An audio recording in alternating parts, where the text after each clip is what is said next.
여러분, 레위기 이제 16장부터 주제가 크게 보면 두 가지 주제가 남습니다. 16장, 17장이 제가 여러분에게 나눠드렸습니다. 한 두 장짜리로 대속죄의 일.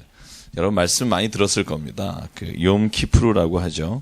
그래서 욤하하고 제가 밑에다가 이 원 말의 의미를 써놨는데요. 그 속죄의 날이라고도 하고, 그리고 여러분 이 밑에 그 뜻이라고 쓴 데 보면 하페림, 그래서 덮는 날, 정결하게 하는 날, 보상하는 날, 화평케 하는 날. 그 욤이라는 단어가 창세기 1장에 하나님 창조하실 때 날이라는 말이 이 욤입니다. 그래서 욤 키프루 그러면 속죄의 날인데, 이 속죄의 날이 여러분 레위기에서 가장 중요한 가장 가운데 자리를 잡고 있고요.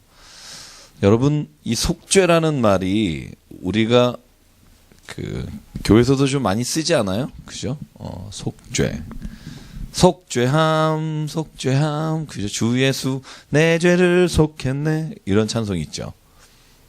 뭐, 교회 안 다니세요? 네. 교회 다니시죠? 그죠? 이런 찬양이 있어요. 그 속죄함, 그죠? 저희 성가대 수련회 갔을 때, 우리 안덕원 목사님, 제 친구 목사님이 가셔서 특강이셨는데, 여기 그때 아무도, 이경희 집사님 계셨죠?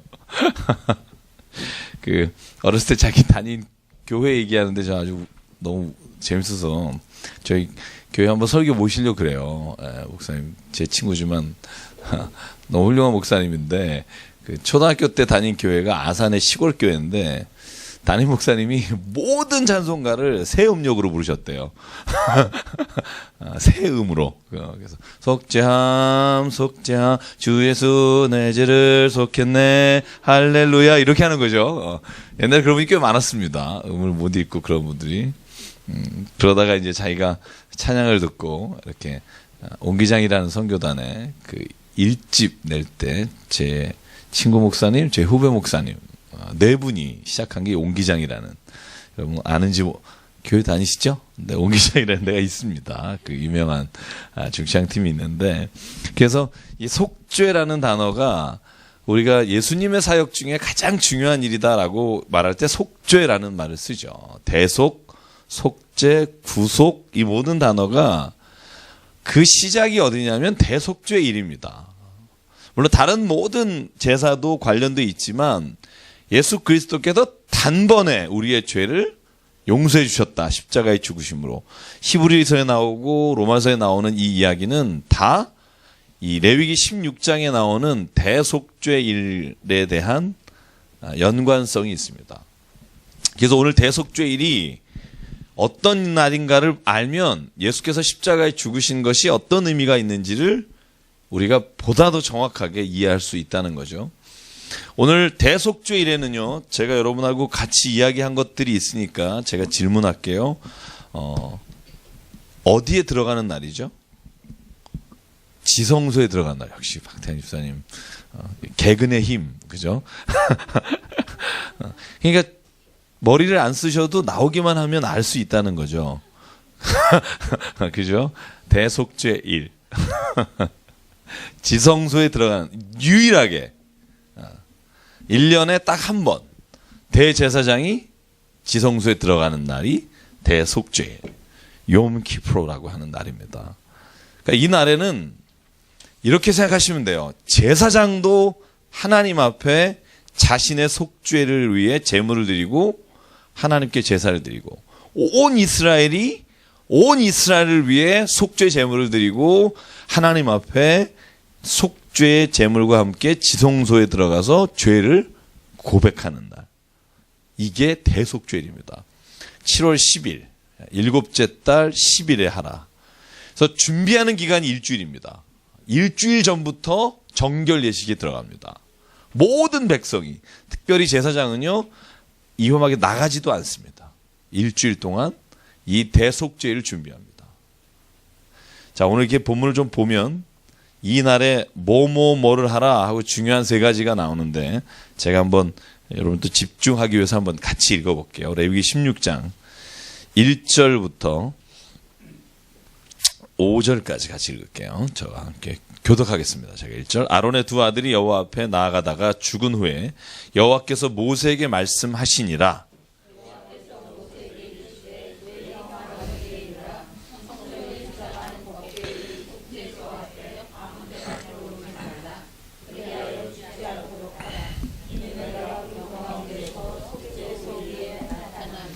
아론이 성소에 들어오려면 숫송아지를 속죄 제물로 삼고 숫양을 번제물로 삼고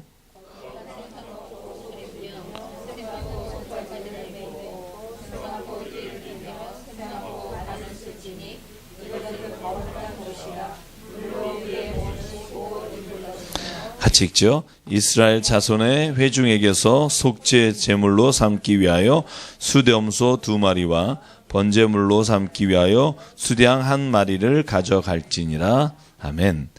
그러니까 아론과 그 자녀를 위해서 숫송아지를 속죄 제물로 드리고 숫양을 번제물로 드리고 이스라엘 전체 백성을 위해서 숫염소 2마리를 드리고 그것을 속죄 제물로 드리고 숫양 1마리를 번제물로 드리는 겁니다. 그렇게 많이 안 드립니다. 생각보다. 제물이 많은 날이 아닙니다. 의미가 중요한 날입니다. 제가 그 예배에 대해서 그죠?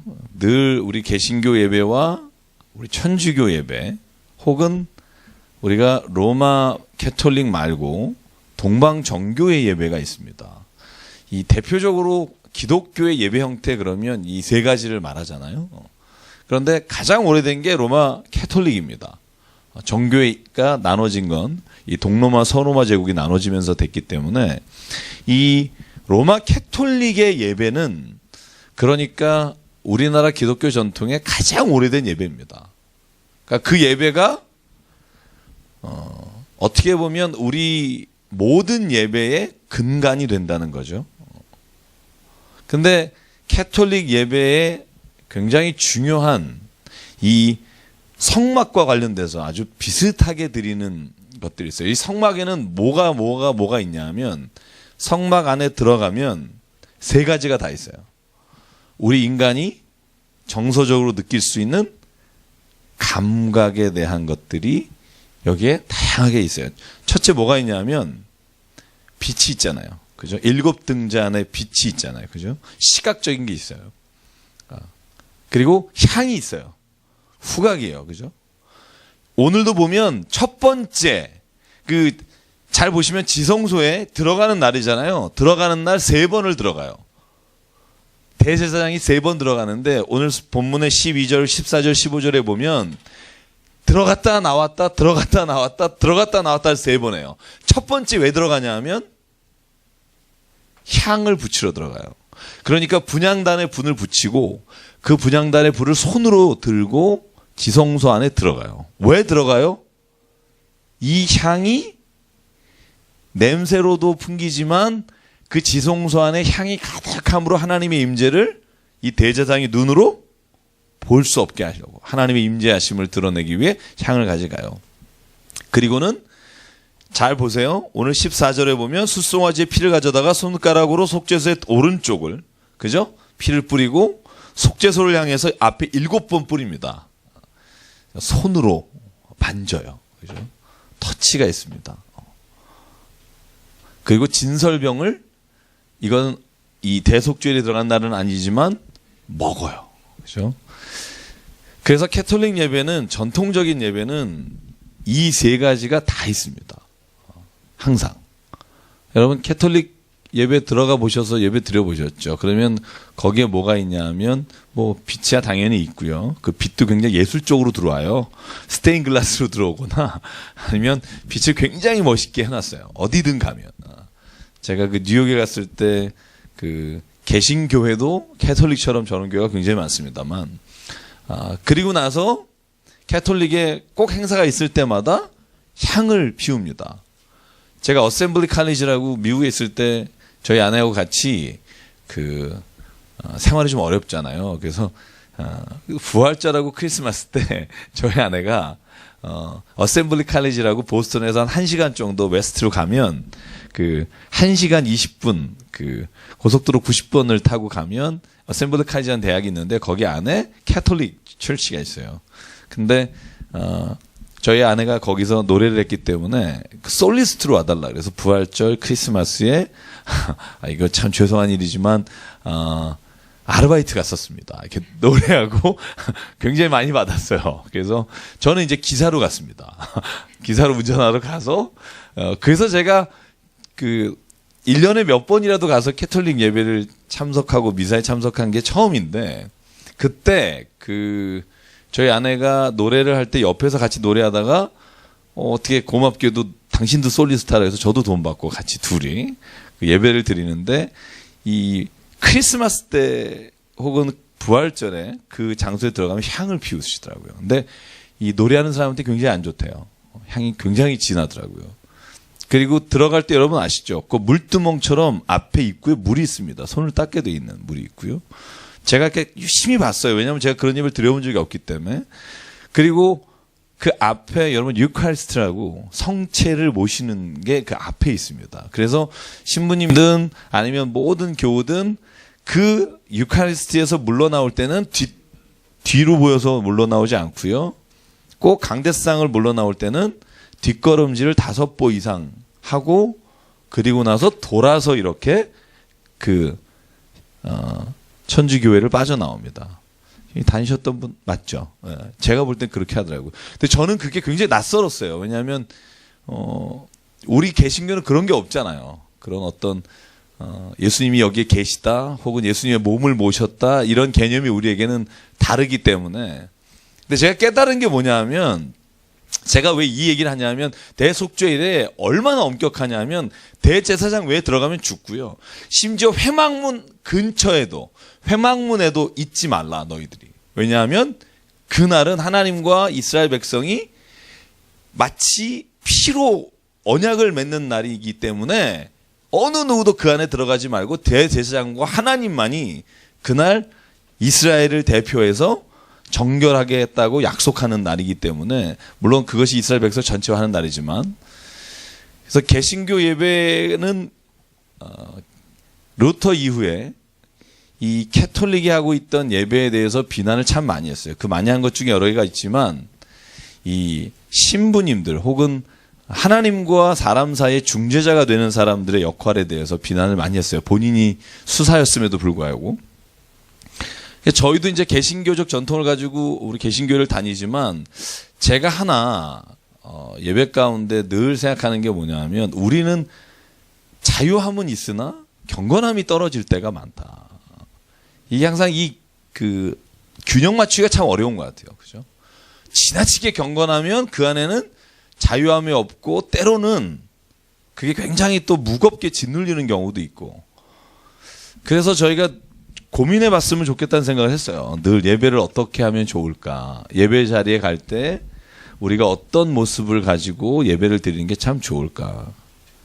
또 우리 같이 체육관에서 예배를 드리는 경우에는 더욱더 이 예배에 대해서 우리가 마음으로 준비하지 않으면 장소도 또 더 그러기 때문에 저는 그 예배가 더 하나님 앞에 잘 드려지기 위해서는 무엇이 필요한가를 늘 기도하면서 생각해야 했다는 생각을 했는데 오늘 이 대제사장이 지성소에 3번 들어가는데 첫 번째가 향을 피우러 가고 두 번째가 자기와 자기 자손들이 속죄 제물로 드린 송아지의 피를 가지고 지성소 안에 들어가서 피를 속죄소의 동편에 뿌리고 앞에 7번 뿌리고 또다시 나왔다가 이 염소를 가지고 들어가서 이스라엘 백성을 위해서 다시 속죄소에 동일하게 동편에 피를 뿌리고 7번을 속죄소에 뿌립니다. 여러분 이게 어떻게 보면 이런 생각 들지 않으세요? 들어간 김에 한 번에 다 뿌리고 나오면 되지. 들어갔다가 나왔다가 다시 들어갔다가 나왔다가 나중에 또 치우러 들어가고 그래서 총 4번 들어간다고 성경을 다 종합하면 그렇게 돼 있는데 그런데 저는 그런 생각을 해요. 번거롭다고 한 번에 치르는 건 나를 위한 예배고 내가 번거롭더라도 우리가 의미를 찾아서 그 의미를 따라 행하는 것이 하나님을 위한 예배가 되고, 저는 그래서 이 수요일날 예배에 오시는 분, 수요 성역 공부에 오시는 분을 저는 진짜 존경하고 좋아합니다. 왜냐하면 일주일에 한 번 정도는, 그죠? 중간에 더 와서 같이 이야기를 좀 나누고 교제하는 시간이 없이 주일날 1시간, 2시간 예배 드리고 가셔서 얼마나 많은 것들을 하나님 안에서 배우고 가실까, 혹은 깨닫고 가실까, 그죠? 찡하는 느낌 한번 가지고 가시면 인생에 있어서 참 많은 부분이 허전할 수 있겠다, 그런 생각을 합니다. 그래서 오늘 어쨌든 이 대제사장이 유일하게 지성소에 들어가서 모든 백성을 위해 피를 뿌리는데 재밌는 게 이겁니다. 염소 2마리를 취하잖아요. 근데 한 마리는 지성소 안에 피를 뿌리잖아요. 제물로 잡고, 나머지 한 마리는 어디에 보내느냐? 여러분 성경 읽으셨죠? 어디에 보내죠? 광야로 보냅니다. 이걸 그래서 하나 제사를 드린 건 하나님을 위해 제물로 바치고, 또 하나 광야로 보내는 것을 아사셀을 위해라고 돼 있어요. 그죠, 여러분? 그죠? 아사셀을 위해. 이 아사셀이 뭘까? 자, 돌발 퀴즈입니다. 아사셀. 자, 아사셀이 뭘까요? 이게 성경에 한 번 나오는 단어입니다. 그러니까 우리가 이 대속의 의미의 염소라고 돼 있죠. 그래서 이 아사셀에 원래 여기와 비교할 만한 본문의 단어가 없어서 우리가 흔히 쓸 때는 그러면은 원어에 앞자리의 단어들이나 뒷자리의 단어들 나눠보는 방법이 있는데, 이 아세라는 단어가 실제로 염소라는 뜻을 가지고 있고요. 또 아사셀이라는 단어 중에 아젤이라는 단어가 대속한다 혹은 떠나보내다라는 뜻이 있어요. 떠나보내다. 그리고 여러분, 우리 외경 있죠. 외경. 우리가 제자훈련 때는 했지만, 이 외경이라는 거는 성경 안에 66권에 들어있지 않지만 천주교에 들어있는 성경을 외경이라 그래요. 그죠? 사실은 그리고 그 외경이 원래 개신교에서 쓰던 성경이에요. 그러다가 루터가 종교 개혁을 하면서 원래 유대인의 성경으로 돌아가서 유대인 성경, 히브리 성경을 번역하면서 개신교가 66권의 성경을 가지게 돼 있고요. 원래 천주교는 여러분이 잘 알겠지만 70인 번역을 번역해 썼기 때문에 공동 번역서라는 게 보면 우리가 쓰지 않는 7개 성경이 들어있어요. 원래는 13개였는데. 근데 거기에 보면 에녹서라는 게 있어요. 외경은. 그래서 외경은요, 읽을 가치가 없다고 말하진 않아요. 위경은 읽을 가치가 없어요. 여러분 뭐 서점 가시면 도마복음서라든가 기타 뭐 별의별 그거 다 있는데, 그거 이제 위경이라고 합니다. 위경. 그러니까는 누가 지었는지 이런 거에 대해서 도저히 가름이 안 가는 성경들이고, 외경은 정확한 연대 측정이 가능하고 누가 썼는지를 대부분 알 만한 것들 중에 에녹서가 있어요. 에녹서에 이 아사셀이라는 단어가 나와요. 근데 이 아사셀이라는 단어가 에녹서는 어떻게 되어 있냐면 하나님 앞에 끝까지 회개하지 않은 영이에요. 악한 영이죠. 그래서 이 아사셀을 위해서라는 말은 그 악한 영을 위해서라는 뜻이 아니라, 아사셀을 위해서라는 말은 우리와 같이 그 아사셀과 같이 끝까지 회개하지 않은 사람들을 위해 이 고난의 길로 염소를 떠나보내는 겁니다. 광야의 길에. 그리고 결국은 염소는 죽어요. 절벽에 떨어져서. 죽게 돼 있어요. 그래서 혹자는 아사셀이 절벽이 있는 광야의 이름일 것이다 라고 말하고, 정확하게 아는 사람은 없습니다만 이 예식을 왜 취하느냐? 우리가 하나님하고의 관계에서 피를 뿌림으로 죄를 회복하지만, 용서받지만, 우리의 옛 죄와 옛 성품과 우리가 이길 수 없는 우리의 것들, 모든 것들을 광야로 보냄으로 말미암아 떠나보낸다, 우리에게서. 그런 의미를 첫째 갖고 있고요. 두 번째는 여러분, 광야라는 곳이 결국 우리가 삶에 있어서 변화될 수 있는 가장 좋은 곳이다. 여러분, 제가 이런 얘기는 여러 번 하죠. 광야가 없으면 깨달음이 없다.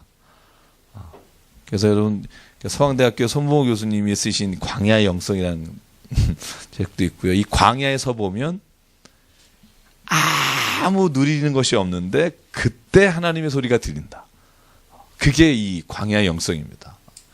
너무 집안에 있으면 편안하기 때문에 라디오, 텔레비전 소리가 들리고, 제가 유대 광야에 요번에 1월에 가겠지만 제가 2007년에 갔을 때 제가 갑자기 자는데 교인들이 그러는 거예요. 갔던 17명이 이런 제안을 하는 거예요. 목사님, 한번 이스라엘 왔는데 광야에 한번 가봐야 되지 않겠습니까? 근데 뭐 버스랑 다 기사랑 보냈어요. 다 자고 이제 잠자리 9시 다 들어와서 목욕하고 자는데 갑자기 그러는 거예요. 근데 저 또 그런 거 좋아하잖아요. 그래서 제가 더블로 주겠다 그러고 기사가 대부분 여러분 요번에 가도 그럴 텐데 이스라엘 사람들은 기사가 없습니다. 다 팔레스틴 사람입니다.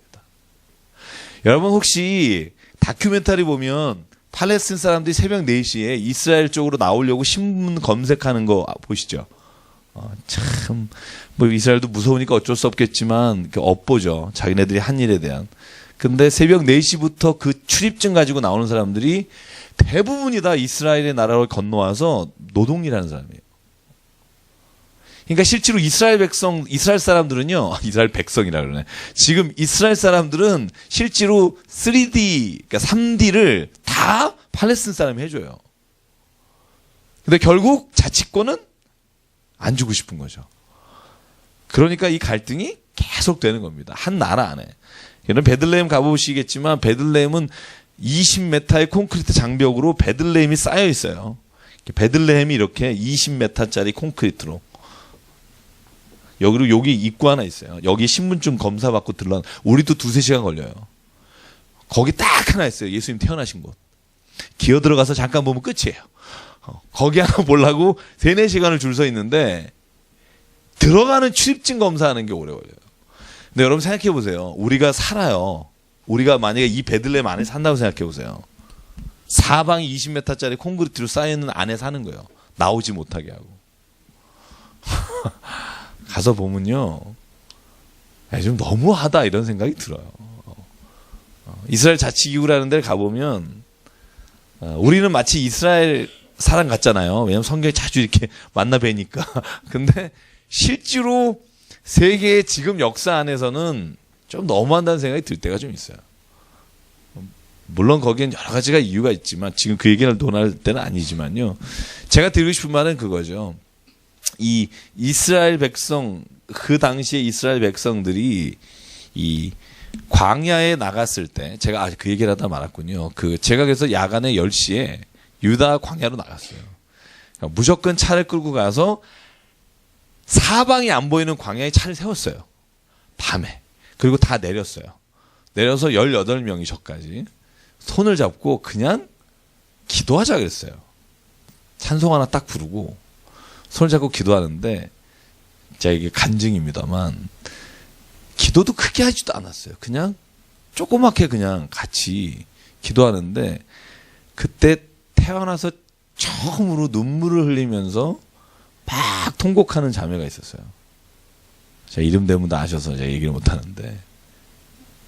그러니까 제가 무슨 얘기 드리고 싶냐면 그 광야에 섰는데 그 광야에 부는 바람과 광야에서 바라보는 하늘과 이 모든 자연이 나의 마음에 그냥 신앙의 마음을 확 불어주는 거를 느끼게 돼요.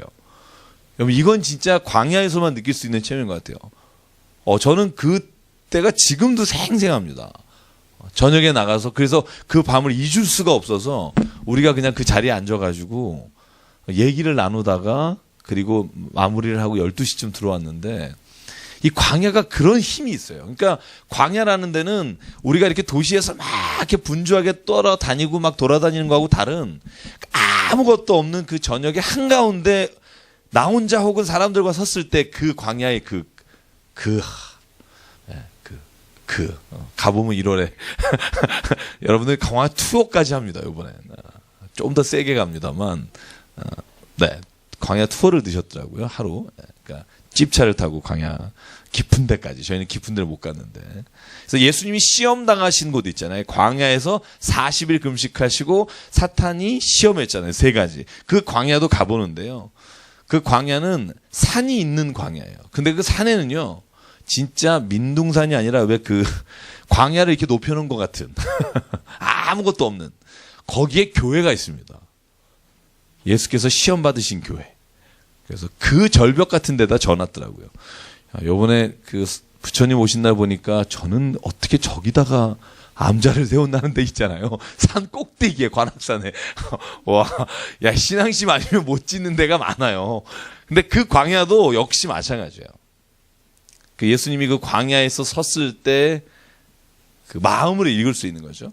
그러니까 이 염소를 광야에 보낼 때 그냥 보낸 게 아니라 내가 광야로 나간다는 심정으로 아마 염소를 보내지 않았을까. 저는 묵상하면서 그런 생각해요. 내가 광야로 나가서 광야에서 그냥 내 아무 누구도 없이 그냥 광야에 걸어가서 내가 나 자신의 모든 죄와 잘못을 떠나서 이렇게 흘러가는 그런 마음으로 아마 이 염소를 보내지 않았나 생각을 하게 되고요.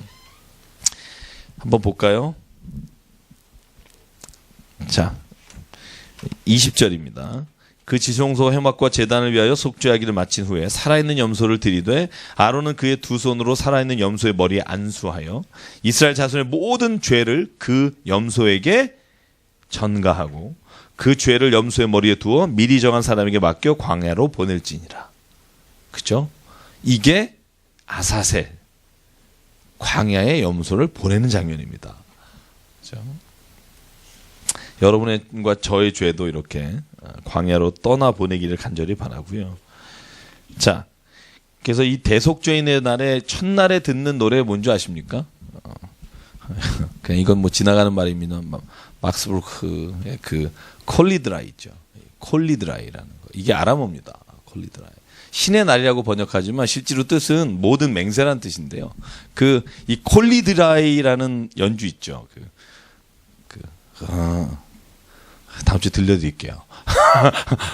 이 곡이 첫째 날에 기도를 드릴 때 하는 연주, 그 기도의 이름인데 이걸 작곡가가 그 마음으로 작곡한 게 이 콜리드라입니다. 가장 유명한. 여러분 집에 가서 한번 콜리드라를 찾아보시고요. 그래서 23절에 보면 아론이나 그 제사장은 대제사장은 이 지성소에 들어간 옷을 다시는 안 입습니다. 거기에 벗어두고 버려버립니다. 그리고는 다시 24절에 보면 거룩하게 몸을 씻고 다시 옷을 입고 나옵니다. 그 옷은 다른 옷입니다. 아사셀을 염소를 뒤어보낸 사람도 옷을 빨고 그의 몸을 씻은 후에 진영으로 들어가게 됩니다. 그래서 여러분 이 대속죄일은 제가 여러분 나눠드린 교재를 보면 거기에 제가 히브리서의 말씀을 써놨어요. 히브리서하고 오늘 나눠드린 두 장 앞뒤로 된 두 페이지에 보면 거기에 히브리서 말씀과 스가랴서 말씀을 해놨는데요. 제가 히브리서 9장 25절 28절만 같이 읽죠. 그 2페이지에 맨 중간쯤 보면 히브리서 9장 25절에서 28절 그거만 같이 읽겠습니다. 시작.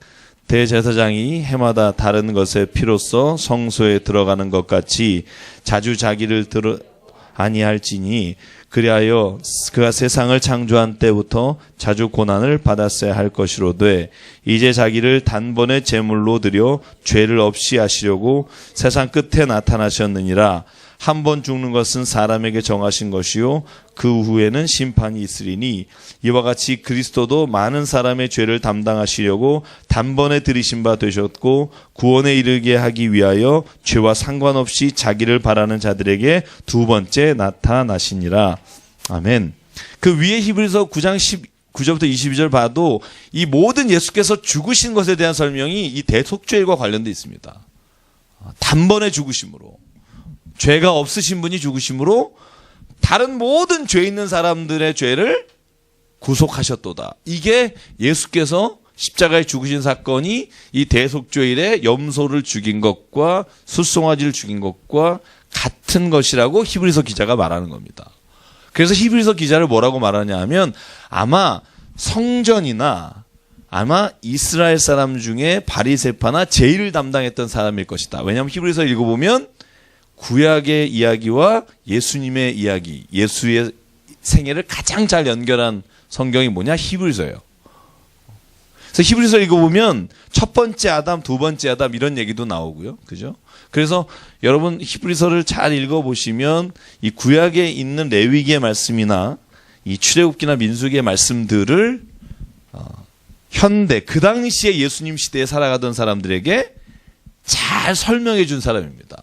예수가 누구냐? 유대인에게 설명하는 거예요. 너 모르니? 너 대속죄를 알지? 그날 왜 짐승을 잡는 줄 아니? 그 짐승에게 손을 얹어 죄를 전가하면 그 죄가 이 짐승이 죽음으로 인해 없어지는 것처럼 예수가 그 염소처럼 우리의 죄를 단번에, 더 여러 번도 필요 없고 한 번에 우리의 죄를 위해 죽으신 거다. 그러면 유대인들은 이해가 가는 거죠. 그래서 베드로와 바울이 회당에서 복음을 전했잖아요. 다른 데서 전한 게 아니라 회당에서 복음을 전할 땐 뭐를 예를 들어야 하냐면 구약의 제사를 예를 들어야만 이스라엘 사람들이 잘 이해하잖아요. 그래서 히브리서가 그런 바탕 위에 쓰여져 있습니다. 그래서 여러분 히브리서 읽어보시면 아마 그래서 이해하기가 좀 쉬우실 것 같고요. 자, 17장 넘어갈게요. 이제 17장부터 27장까지 제가 20분 안에 끝내겠습니다. 왜냐? 앞에 출애굽기와 민수기에 겹치는 내용들입니다. 잘 읽어보셨겠지만. 자, 제가 출애굽기 때 나눠드린 여러분 교재 기억 안 나실 텐데요. 하나님이 법을 주셨잖아요. 이제 저를 보시죠. 법을 주셨는데 오늘 이제 그 이야기를 하려고 17장부터 27장까지 어떤 법을 주셨냐 하면 세 가지의 법을 주셨어요. 그러니까 여러분 율법을 읽어보면 세 가지의 법으로 나눠져요. 첫 번째는 도덕법이에요. 너의 이웃의 물건을 훔치지 마라. 제발 너 거짓 증언하지 마라. 그리고 너의 주변의 사람이 줄이면 그 사람의 먹을 걸 줘라. 네가 가난한 사람에게 돈을 꿔줬으면 이자를 받지 마라. 그런 것들이 실제로 이 사람과 사람 사이에 관계된 도덕법이 있습니다. 그죠? 그리고 너가 다른 형제에게 무엇 하지 마라. 또 한 가지의 법이 있습니다. 그게 뭐냐면 시민법입니다. 이 시민법은요, 형벌과 그 다음에 가난한 자를 구제하는 것과 아버지와 자녀와 이런 모든 사람과 사람 사이의 법을 정해놓은 법이 있습니다. 이 도덕법과는 좀 다른 것은 도덕법은요, 처벌받지 않습니다. 여러분, 애매한 것을 정해준 남자가 잘하는 게 뭐죠? 이걸 안 한다고 결창 출동 안 합니다. 사이렌 울리지 않습니다. 그게 도덕법입니다. 마음의 법. 그러나 꼭 지켜야 되는 법이고. 또 하나의 법이 근데 성경에 있어요. 율법에는. 뭐가 있냐면 하나님의 법이 아니라 우리가 이 의식법, 리추얼이라고 하는데 의식법이 있어요. 그러니까 하나님과 관계된 법이 있어요.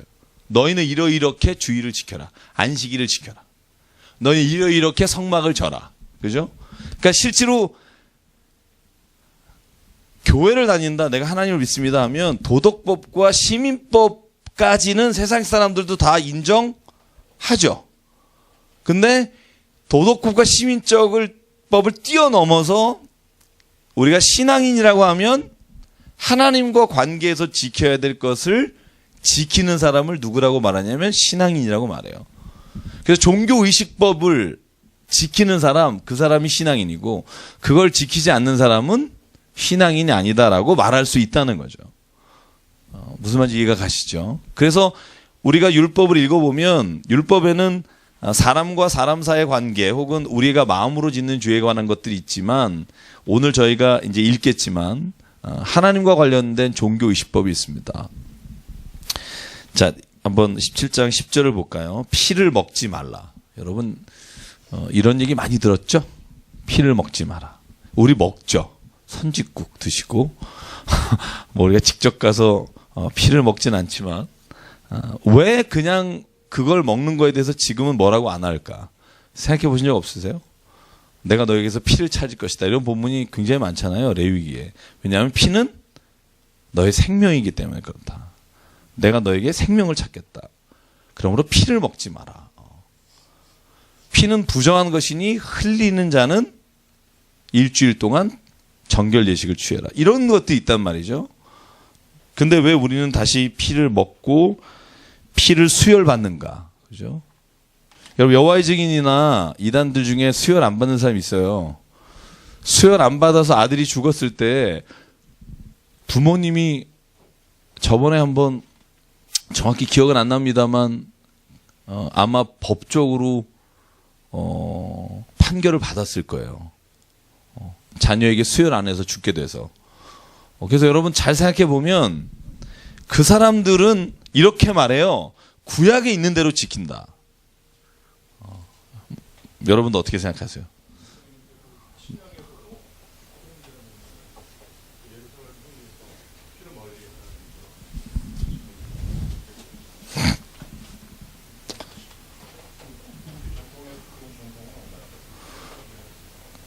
사도행전 15장에 피를 멀리하라라고 하는 부분이 세 가지의 결정사항 중에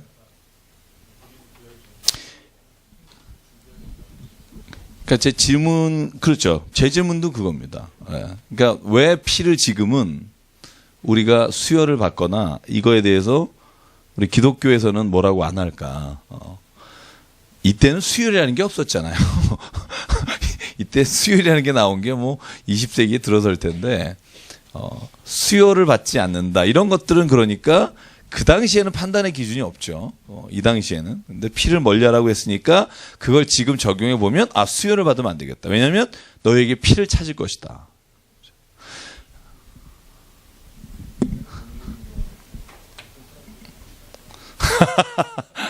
사람끼리 괜찮고.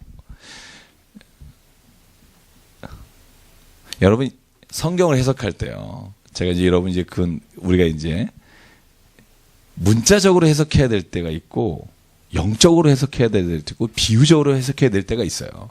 근데 이걸 구분을 못 해요. 누가? 이단들이. 그리고 또 누가? 성경 공부 안 한 사람들이. 예수께서 그냥 쉽게 얘기합시다. 예수님은 목수시다. 이걸 어떻게 해석해야 돼요? 문자적으로 해석해야 돼요. 예수님은 목수셨어요. 성경에 목수라고 나와요. 이걸 무슨 은유적으로 해석해서 예수께서는 목수라고 말하셨으니까 모든 세상의 것을 만드시고 다듬고 뭐 이렇게 너무 지나치게 비유할 필요 없어요. 아, 예수님은 목수셨어요. 근데 예수님은 목자시다.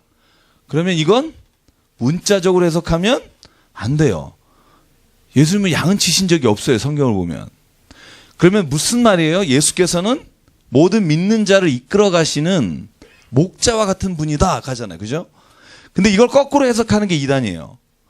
제가 씨 뿌리는 비유 신천지 해석하는 거 보고 아주 막 실소를 금할 수가 없는데 무식하면 용감하잖아요. 그죠?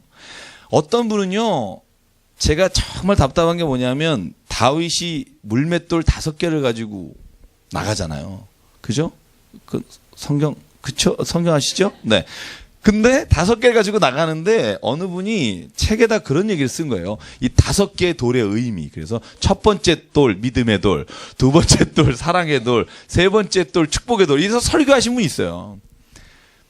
그걸 또 따라서 많이 해요. 근데 아니 돌을 짚다 보니까 5개를 짚은 거고요. 실은 하나밖에 안 썼잖아요. 4개는 못 썼잖아요. 어떤 분은요, 예수님이 5,000명을 먹으시고 12광주리를 남기셨다. 이 12광주리의 의미를 또 파악하신 분이 있어요.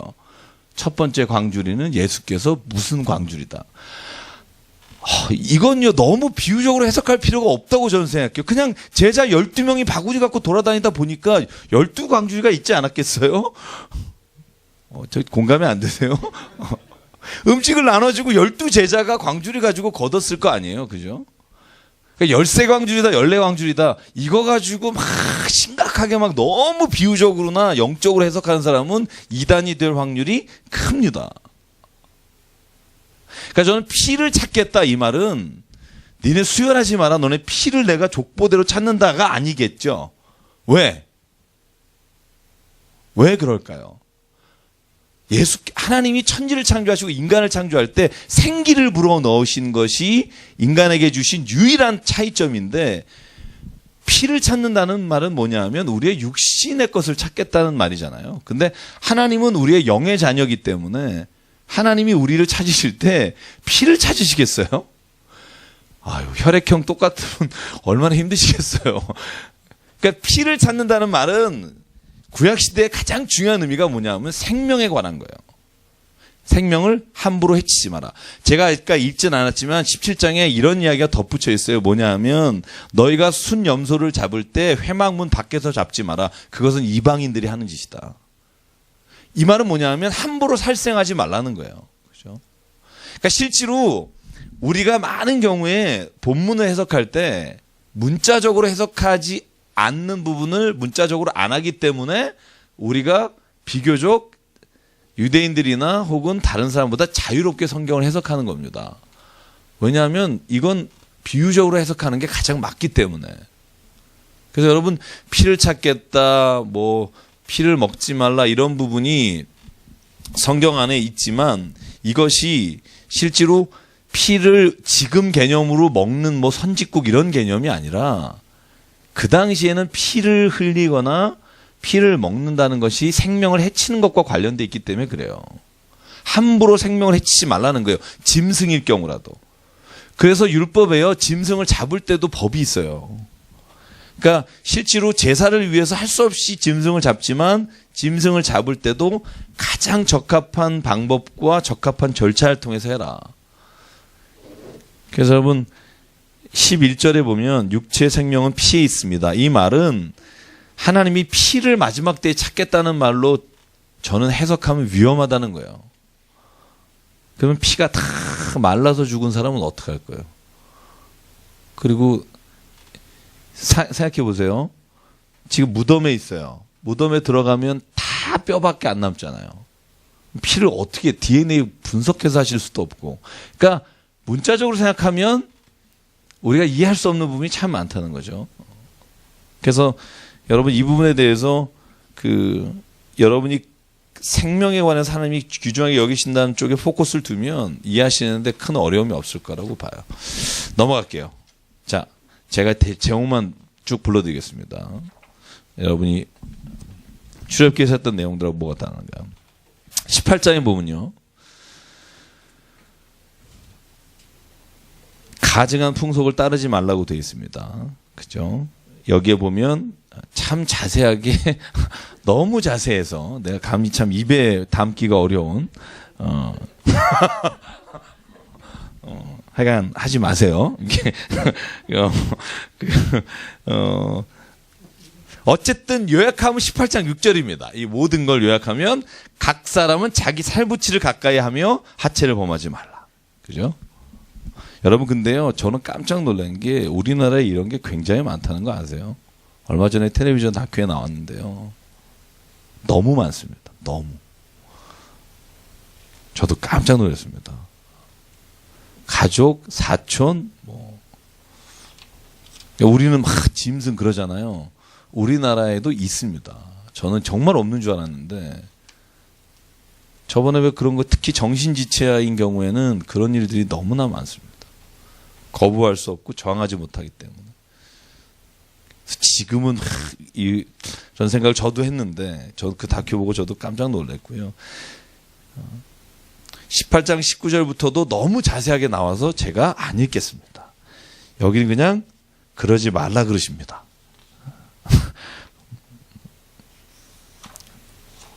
하지 마십시오. 자, 19장 보면 10계명이 간단하게 나옵니다. 레위기에.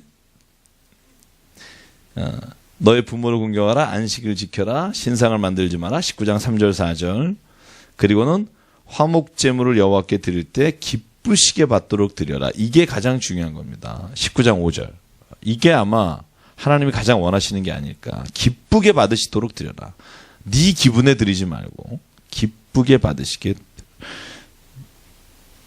그래서 여기에 화목제물을 첫째 날, 둘째 날만 먹고 셋째 날 먹지 말라고 돼 있죠. 다시 강조되어 있습니다. 셋째 날에는 화목제물을 조금 더 먹지 마라. 가증한 것이다.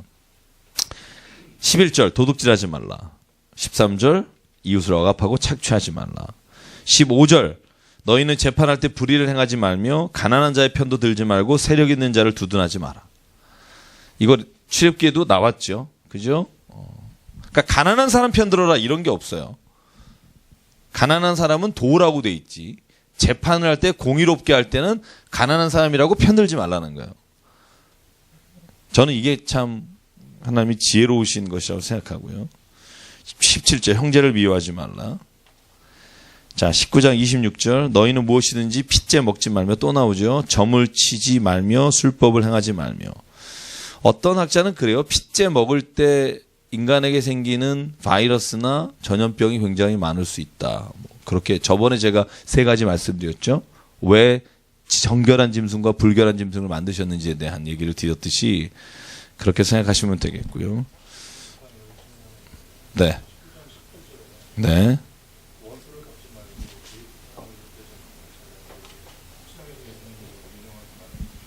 네.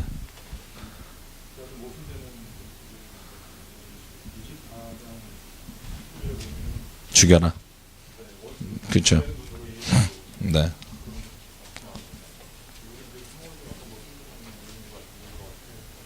그러니까 실제로 이런 이야기들이 성경 안에 꽤 나오죠. 그죠? 성경 안에 꽤 나옵니다. 그러니까 예를 들면 예수께서 하신 말씀 중에 너는 원수는 미워하라 들었으나 내가 너에게 말하노니 원수도 사랑하라. 그런 본문이 있고요. 여기에 지금 19장 18절 말씀하신 거 내 이웃 사랑하기를 내 자신같이 하라.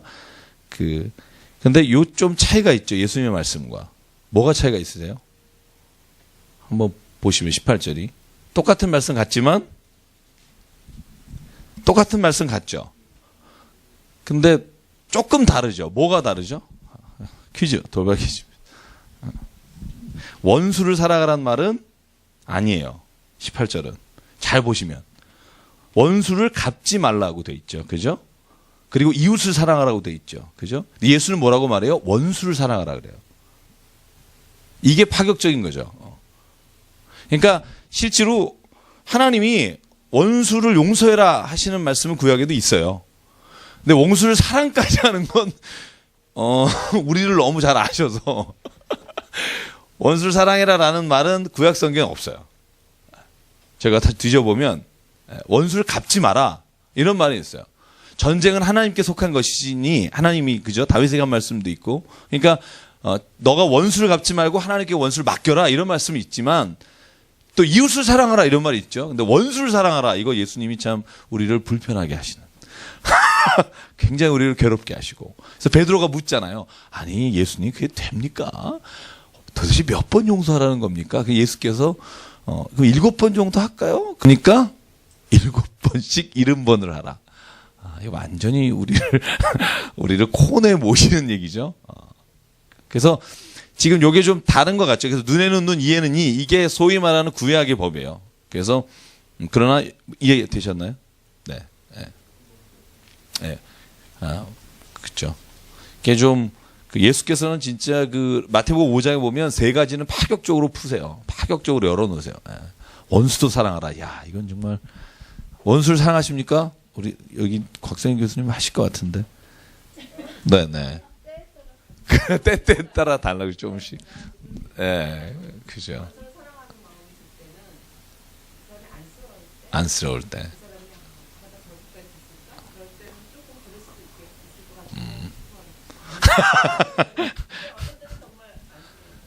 그렇죠. 그러니까 많은 거는 취했는데 가져갔는데 실제로는 불쌍해 보이는 사람 있잖아요. 그럴 때 이런 마음이 들죠. 먹고 떨어지십시오. 이런 마음이 들 때 있잖아요. 그죠? 그래. 그렇게 갖고 싶니? 이런 마음이 들 때 있잖아요. 그죠? 근데 예수님은 원수를 사랑하라. 네.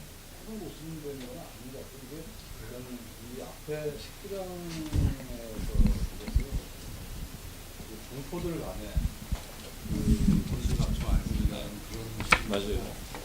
24장 여기는 여호와 하나님에 대한 도덕이나 이런 거에 대해서는 우리가 느끼는 것 같아요. 여호와 이름을 모독하면이라고 24장에 나오지만 그러니까 구약의 하여간 일관된 주장은 뭐냐면 너희가 이웃을 해하면 똑같이 갚으라는 게 원래 가지고 있는 사람 사이의 법이에요. 그리고 특별히 그게 하나님과 관련돼서도 마찬가지고. 근데 여기에 지금 18절에는 이웃을 사랑하기를 내 자신같이 하라 이 말이 마치 원수를 사랑하라로 이렇게 읽혀져서 그래요. 근데 실제로 그 본문이 아니라는 것만 아시면 네. 그리고 실제로는요, 제가 마태복음 연구할 때요, 그거 갖고도 싸웠어요. 뭐냐 하면, 이거는 여러분 여담으로 들으십시오.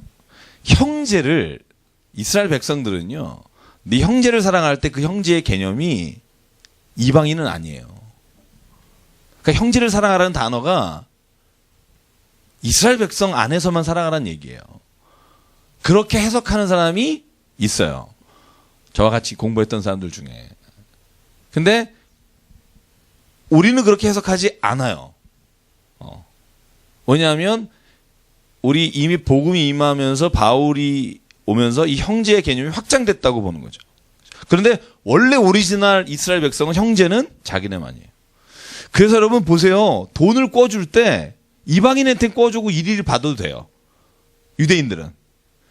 그런데 자기 백성한테는 이자를 받으면 안 돼요. 율법이 달라요. 원래 이스라엘 백성들의 생각이 그래요. 그래서 이스라엘 백성이 유대인이 돈 번 데가 언제예요? 돈 번 때가 언제예요? 이슬람하고 기독교하고 전쟁할 때예요. 그때 양쪽에 돈 꿔주고 고리대금 떼어먹어서 돈 번 게 유대인이에요. 그래요. 여러분 유대인들 대단합니다. 2차 대전 때도 마찬가지예요. 여러분 화폐의 전쟁이라는 책 보면 로스차일드 집안이 어떻게 돈을 이 전쟁의 한가운데서 독일에 꿔주고 반대 미국에 또 꿔주고 돈 번지에 대한 게 나와요. 이 유대인들의 머리. 그죠? 그러니까 이방인에 대해서는 돈 꿔주고 이자 받는 게 하나도 불편하지 않아요. 동족에 대해서는 그러면 안 돼요. 그래서 형제의 개념이 어디까지냐 할 때 유대인들은 지금도 형제가 자기의 동포에 국한되지만 저희는 바울이 베드로가 이미 고넬료에게 세례를 베풀고 이방인에게도 성령이 내리시고 복음이 전파될 때 형제의 개념이 확장됐다고 보는 거죠. 그래서 그 논쟁은 아직도 있습니다. 신학적 논쟁. 그러나 저는 여기의 형제를 사랑하라 할 때는 이 형제는 우리가 동포가 아니라 모든 민족의 사랑의 개념이 확장됐다고 그때 디베이팅하고 싸웠던 기억이 나요. 어쨌든 하여간 자세히 성경을 읽으셔서 감사합니다. 야, 이렇게까지 읽으시면서, 야, 참. 자, 20절 좀 꿀꿀한데요. 반드시 죽어야 하는 죄가 있습니다. 20장 2절. 자식을 어디에다 바쳐요? 몰렉에게 주면 반드시 죽인다. 이 몰렉이라는 게 뭐죠? 불태워 죽이는 거예요. 그 가나안 땅에 정착했을 때 몰렉이라고 하는 신에게 주는 제사는 뭐냐면 자식을 몰렉에게 불태워 드리면 몰렉이 풍요롭게 그리고 그 정권을 그 사람을 안전하게 이끌어 준다는 게 있어서 몰렉에게 자식을 바쳐요. 성경에 몰렉에게 자식을 바치는 사람이 나와요. 열왕기하 역대하에 누구죠? 여러분 작년인가 재작년에 했어요. 누구죠? 성경에 보면 그 사람 때문에 이스라엘이 멸망한다. 특히 남유다가 멸망한다 이렇게 되어 있어요. 요시야의 할아버지예요. 누구죠? 므낫세입니다. 므낫세가 여러 명 있죠. 그러나 이건 왕 므낫세입니다. 55년 통치했을 거예요 아마. 남유다에 55년 통치하는 동안 하나님 보시기에 지극히 악하게 행했더라. 이 왕입니다. 그리고 므낫세로 말미암아 너희 나라가 멸망할 것이다. 그래서 요시아가 609년에 전투하다 죽거든요. 이 할아버지와는 달리 굉장히 종교개혁을 일으키고 열심히 했지만 결국은 므낫세 때가 아니라 그 다음에 나라가 멸망하게 된 게 이 므낫세가 자기 아들을 몰렉에게 바쳤다라고 성경 읽어보시면 나옵니다. 그래서 이 당시에 굉장히 유명한 우상숭배가 이 몰렉입니다. 20장 6절 접신한 자와 박수무당을 음란하게 따르는 자. 여러분 점치러 가지 마십시오. 왜냐하면 점치러 가게 되면 계속 거기에 눌리게 돼요. 제가 늘 생각하는 건데 점 안 치면 자유하잖아요. 아무 날에도 이사해도 되고 그죠? 점치라가 뭔 이사 윤달 껴가지고 뭐 어쩌고저쩌고 지금 골치 아파요 여러분. 아기도 늦게 낳고 막 그런 사람도 있다는데 그런 거로부터 자유하십시오. 20장 보면 그래서 여기에 접신한싱 박수무당 이 얘기가 계속 나옵니다. 그래서 하나님이 제일 싫어하는 게 그런 거라 그랬어요. 세상의 사람들이 하나님의 뜻을 대신하려고 하는 거. 그거를 하나님께서 정말 싫어하신다고 말씀하셨고. 자, 21장 제사장이 지켜야 될 규례 쭉 나옵니다. 여러분 제사장이시지만 집에 가서 읽어보시고 우리가 출애굽기에서 했습니다. 22장 성물에 대하여 구별해라. 그래서 하나님께서 성물을 어떻게 해라. 접촉할 때 부정한 자에게 접촉한 자는 성물을 만지지 마라. 이 성물에 관한 이야기가 쭉 22장에 나옵니다. 자, 22장의 성물에 관한 말씀, 그리고 하나님께서 받으시는 기쁘시고 받은 제물에 대한 얘기입니다. 그 다음에 23장에 절기가 나옵니다. 그죠? 유월절과 무교절과 속죄일과 초막절과 제가 말씀드린 그죠? 출애굽기와 레위기에 나온 절기들이 잘 정리되어 있습니다. 집에 가서 정리해 보십시오. 그 다음에 전설병, 그 다음에 여호와 이름을 모독할 때 아까 집사님 질문하신 것처럼 여호와의 이름을 모독할 때 이런 일이 있을 거다. 이것이 25장까지 쭉 갑니다. 자, 그 다음에 26장. 이 26장과 27장이 레위기가 여태까지 얘기한 모든 것에 대한 총정리이고요. 상과 벌에 관한 겁니다. 하나님의 율법을 지킨 사람과 지키지 않은 사람. 여러분 이걸 가지고 좀 너무하다 이렇게 하는 사람이 있어요. 하나님 말씀 안 지킨다 꼭 이렇게까지 죽일 수 있냐 뭐 이런 사람도 있고. 여기 읽어보신 분 다 알 거예요. 그죠? 근데 제가 하나 이제 마지막 정리하고 마치죠. 손님 떨어질까봐 제가 이제 요즘 일찍 끝낸다 그랬죠. 자, 보십시오. 우리가 나는 어느 나라에 속한 사람입니다라고 할 때 그 기준이 어디에 있어요? 제가 여러분에게 드린 질문입니다. 내가 대한민국 사람입니다. 그러면 대한민국 사람이라고 말하는 이유가 뭐죠? 피부 때문에 그래요? 뭐 때문에 그럴까요? 속지주의, 속건주의, 그죠? 근데 그냥 심플하게 얘기하면 나는 대한민국 사람이다 그러면 나는 대한민국의 법을 지키겠다는 거예요. 그죠? 미국 시민은 미국 시민으로서 미국 시민법을 지키면 되고요. 그죠? 만약에 미국 시민이 대한민국에 살고 있으면 미국 시민이지만 대한민국의 법을 지켜야 되는 거죠. 그죠? 이렇게 보기 어려우세요? 그죠? 제가 드린 말씀이 그거예요. 내가 하나님의 백성입니다. 내가 진짜 하나님의 나라에 속한 사람입니다. 그러면 그걸 뭐로 내가 너를 그걸 어떻게 알지? 그러면 하나님이 아는 기준을 주신 게 뭐냐? 하나님의 법이에요. 그래서 하나님이 심플하게 말하는 거예요. 너희가 나의 법을 지키면 내가 너를 나의 자녀인 줄 알겠다. 네가 만약에 내 법을 우습게 알거나 내 법을 지키지 않으면 너는 내 자녀가 아니다. 왜? 너는 내 백성이고 나에게 속한 자이기 때문에. 근데 이걸 막 너무하다 그러지 마세요. 대한민국의 법이 있어요. 그죠? 때로는 대한민국의 법이 미국에 가면 이상한 게 있어요. 여러분 그런 게 있습니다. 그러나 대한민국 사람은 대한민국의 법을 지키지 않으면 처벌받아요. 그죠?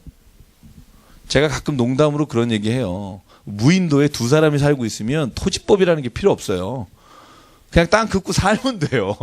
무슨 땅을 재서 왜 그래요? 사람이 많아지니까. 그죠?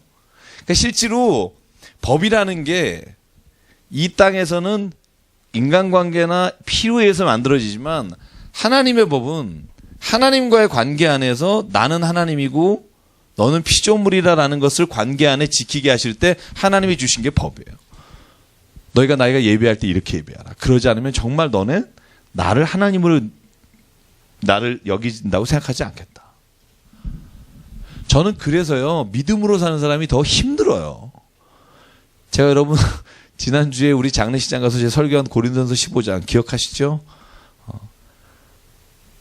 네가 예수님 믿는다고 하는데 부활을 믿지 않으면 정말 세상에서 불쌍한 사람이다. 왜? 아니 세상에서 화끈하게 놀지도 못하고 그렇다고 그냥 교회는 나와가지고 힘들어하고 그러니까 아예 나올 거면 하나님을 믿을 거면 확 믿어라. 그러면 그게 너 안에 참 자유함이 있다. 그죠?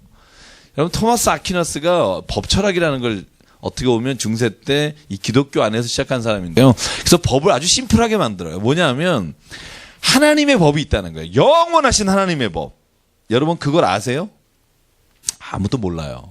하나님만이 가지고 있는 법. 이거 eternal law라고 해요. 영원하신 법. 그래서 하나님이요. 영원하신 법을 우리가 알 수 있도록 우리의 언어로 바꿔주셨다. 이게 유명한 토마스 아퀴나스가 말한 법을 전공하신 분은 항상 이 말을만 배우실 텐데 자연법이라는 게 있어요. natural law. 그러니까 영원하신 eternal law, 하나님의 법이 세상 가운데 우리의 언어로 바꿔주신 게 자연법이에요. natural law라고 해요. 자연법. 이 자연법은요. 양심의 법도 포함되지만 여기서 파생된 게 시민법이라든지 혹은 성경에서 말하고 있는 하나님의 법, 디바인 로우라고 해요. 신의 법이라고 말하는데 이 모든 걸 포함하는 것이 소위 하나님이 가지고 계신 법을 세상에 적용할 때 이렇게 신학적으로는 표현을 해요. 제가 이 얘기를 왜 드리냐면 하나님의 영원한 법이 우리에게 어떻게 지켜져야 하냐면 세상의 시민법도 지켜야 한다는 거예요. 이 세상에 주신 법도 하나님이 주신 거라고 믿는다라는 게 토마스 아퀴나스의 생각이에요. 왜냐하면 하나님은 모든 사람에게 동일한 양심과 이성을 주셨고 이성과 양심으로 출발된 법은 하나님의 손 안에 있다. 저는 그거를 어느 정도 인정합니다. 잘못된 법이 있다고도 생각하지만 그런데 크리스찬 혹은 믿음의 사람들에게는 또 하나의 법이 있다는 거예요. 세상에 사람들에게 이해할 수 있고 이성적이고 양심으로 준 이 시민법과 도덕이라고 하는 것, 윤리라고 하는 것은 도덕이라는 것의 한 차원 위에서 본 거니까 이 도덕이라는 것이 하나의 축이라면 믿는 사람에게는 오늘 성경에 너희가 이렇게 하면 상을 받고 이렇게 하면 너희가 죽을 것이다 라고 말하는 법은 세상의 사람들에게 준 법이 아니에요. 누구에게 주신 거냐? 믿는 자에게 주신 법이라는 거죠. 이 율법이 지금은 그대로 적용되지 않습니다. 왜? 예수께서 이 모든 율법에 관해 단번에 완성하시고 죽으심으로 이제는 예수께서 예수의 법으로 하나님의 법을 이 땅 가운데 사랑의 법을 주셨다고 선포하고 있지만 그러나 여전히 우리가 믿음의 안에서 살아갈 때 하나님이 우리에게 원하시는 법이 있다는 거예요. 그게 뭐냐 하면 성경 안에 말하는 이 자연법, 시민법을 뛰어넘는 법입니다. 너의 형제가 속옷을 달라면 겉옷을 주며 오리를 가자면 심리를 가고 아까 말씀하신 대로 이웃은 누구나 여기 이웃 사랑하지 말라는 사람이 어디 있어요? 그러나 원수를 사랑하라는 법은 시민법이 없어요. 그러나 하나님은 하나님의 자녀에게 원하는 게 있다. 원수도 사랑하는 길을 너희가 가기를 원한다. 하나님의 법이 있어요. 여기엔 뭐가 또 있느냐? 예배가 있어요. 세상의 시민법에는 예배라는 게 없고 법이 없어요. 그런데 여기에 뭐가 있어요? 10계명의 1계명부터 4계명까지가 신의 법이에요. 어떻게 보면 하나님과 믿는 자에게 주어진 법이에요. 5계명부터 10계명까지는 시민법이에요. 부모를 공경하라, 도둑질하지 말라, 가난하지 말라, 살인하지 말라 이런 것들은 시민법. 근데 믿는 자에게는 너 나 외에 다른 신을 섬기지 마라. 우상을 만들지 마라. 내 이름을 망령되이 일컫지 마라. 안식일을 지켜라. 왜? 하나님의 자녀인 것이 어떤 것으로 알 수 있느냐? 하나님의 법을 지키느냐 안 지키느냐를 알 수 있다. 마치 대한민국 사람은 대한민국의 법을 지키며 살아가는 것처럼 하나님이 그래서 26장과 28장에 26장 3절만 볼게요. 너희가 내 규례와 계명을 준행하면 내가 너에게 철따라 비를 주리니 땅은 그 산물을 내고 밭의 나무는 열매를 맺으리라. 한번 26장 5절 여러분 읽어볼래요? 시작. 너희의 타작은 포도 딸 때까지 미치며 너희의 포도 따는 것은 파종할 때까지 미치리니 너희가 음식을 배불리 먹고 너희의 땅에 안전하게 거주하리라. 아멘. 그래서 오늘 여기까지 할 텐데요. 성경을 띄엄띄엄 읽지 마십시오. 제가 어느 분 설교하는 말씀 드렸는데 저 그거 보고 아주 뒤집어지는 줄 알았습니다. 이렇게 질문하시더라고요. 여러분 수고하고 무거운 짐 진 자들아 그 본문 다 아시죠? 한번 외워볼까요? 하니까 시작. 수고하고 무거운 짐 진 자들아 다 내게로 오라. 내가 너희를 편히 쉬게 하리라. 그죠? 그 다음은 무슨 내용이죠? 아무도 몰라. 아무도 몰라. 네. 우리 아시는 분 있겠죠? 네. 뭐죠? 그죠? 내 멍에는 쉽고, 그죠? 그러니까 또 하나 해볼까요? 여러분 좋아하시는 욥기서 말씀, 내 시작은 시작. 내 시작은 심히 미약하나 나중은 심히 창대하리라. 그죠? 그 다음에 뭐죠? 아무도 몰라요. 그러니까 성경을 우리가 외우거나 읽을 때 그 본문만 딱 외우고 있으니까 그걸 이제 음식점에 붙여놓잖아요. 그죠? 그 목사님 하시는 말씀 듣고 아주 제가 정말 굉장히 뒤집어졌는데 자기네 교인 중에 망한 집은 딱 그거 붙여놨대요. 음식점에 가보면 딱 그거 붙여놓고 망했다 그러더라고요. 왜? 그 다음 말을 모르니까. 그까지만 듣고, 그죠? 이 말씀이 의미하는 바가 문맥 안에서 봐야 되는데, 그 문맥 전체 중에 이런 거죠. A부터 Z 중에 D만 빼가지고 붙여놓고 이대로 될 줄 믿습니다 하니까 성경 전체를 봐서는 아유, 이렇게 붙여놓으면 참 어려움이 많겠는데, 이렇게 보이는 사람이 있다는 거죠. 그죠? 그래서 성경을 여러분이, 우리가 다 여기서 못 보더라도 성경을 좀 주의 깊게 읽고 보시면은 우리가 성경 안에서 하나님이 주시는 자유함이 있습니다. 그리고 깨닫는 말씀이 있고요. 그래서 오늘 이 레위기를 마치려고 합니다. 26장, 27장은 한번 집에서 읽어보시고 27장은 또 벌은 무서워요. 상만 읽지 마시고 한번 또 왜 이래 이렇게 읽지 마시고 하나님이 우리와 이런 관계를 진짜 원하시는구나. 진짜 어렵지 않아요. 왜? 진짜 단순해요. 하나님은 진짜 원하는 게 뭐냐만 알면 돼요. 뭘 원하시죠? 딱 하나예요. 나를 믿어라. 그렇죠? 모든 얘기를 풀면 그거예요. 나를 믿어라. 어찌 아버지가 자녀에게 돌을 주며 뱀을 주겠냐? 믿어라. 결국 보면 다 그거예요. 믿으면 내가 너에게 부는 것, 너에게 주어지는 게 뭔지를 네가 알게 된다.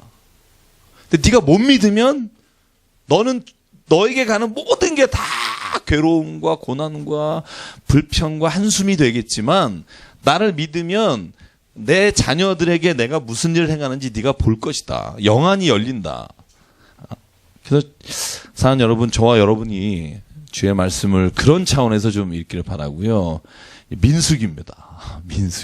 민수기는 이스라엘의 역사, 출애굽 이후의 역사가 가장 많이 나옵니다. 그래서 여러분 민수기를 좀 꼼꼼히 읽어보면 이스라엘 길을 알 거고 겹치는 건 빼고 없는 내용만 하겠습니다. 다른 레위기나 신명기 없는 말씀들. 그래서 여러분 하여간 우리 한번 끝내봅시다. 잘 끝내보도록 하고요. 잠깐 기도하겠습니다.